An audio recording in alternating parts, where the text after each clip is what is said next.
deux amoureux qui font un pacte de sang et qui finissent par mourir. Aujourd'hui, je vais vous raconter une histoire qui combine amour, obsession et tragédie. Une histoire qui, malheureusement, ne connaîtra pas de fin heureuse. Accrochez-vous, car les détails que je vais partager sont intenses et parfois difficiles à entendre. Si c'est ta première fois de tomber sur cette chaîne, n'oublie pas de t'abonner et de laisser un j'aime.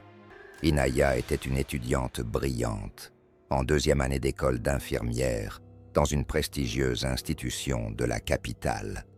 Malik, lui, était un ancien étudiant de la même école, ayant déjà terminé ses études en administration de la santé.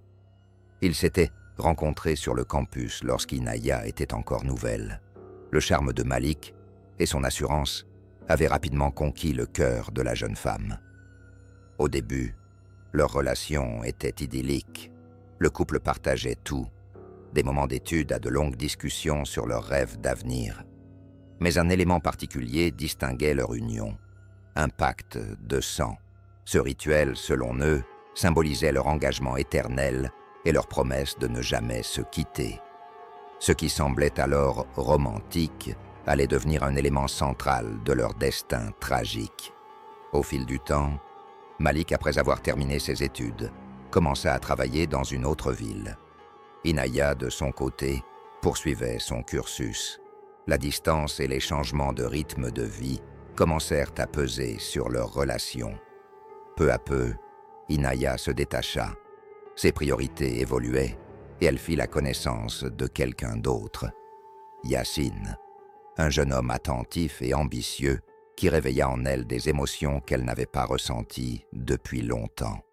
Inaya voulut mettre fin à sa relation avec Malik, mais elle savait que cela ne serait pas simple.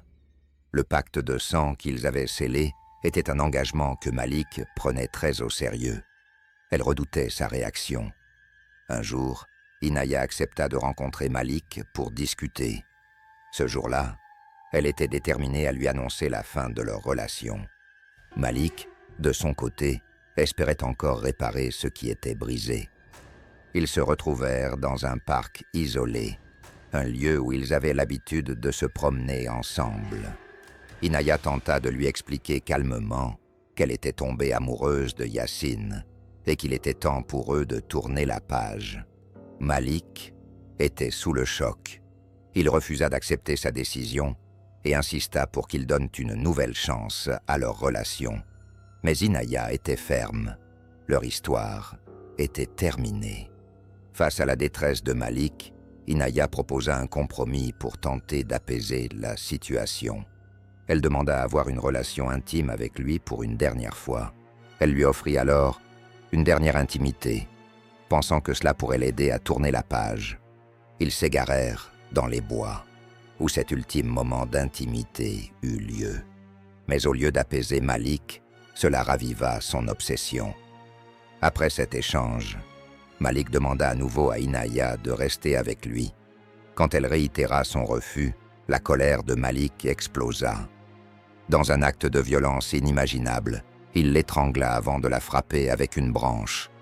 Le corps sans vie d'Inaya resta là, dans ce bois qui avait autrefois été le témoin de leur amour. Peu après, Malik appela un ami pour confesser son crime. Il donna des indications précises sur l'emplacement du corps d'Inaya et annonça qu'il allait mettre fin à ses jours. Ses paroles tirent dépourvues de remords, comme si son acte était une conséquence inévitable de leur pacte. Quelques heures plus tard, les autorités retrouvèrent le corps d'Inaya, et non loin de là, Malik s'était pendu à un arbre. Que pensez-vous du pacte de sang?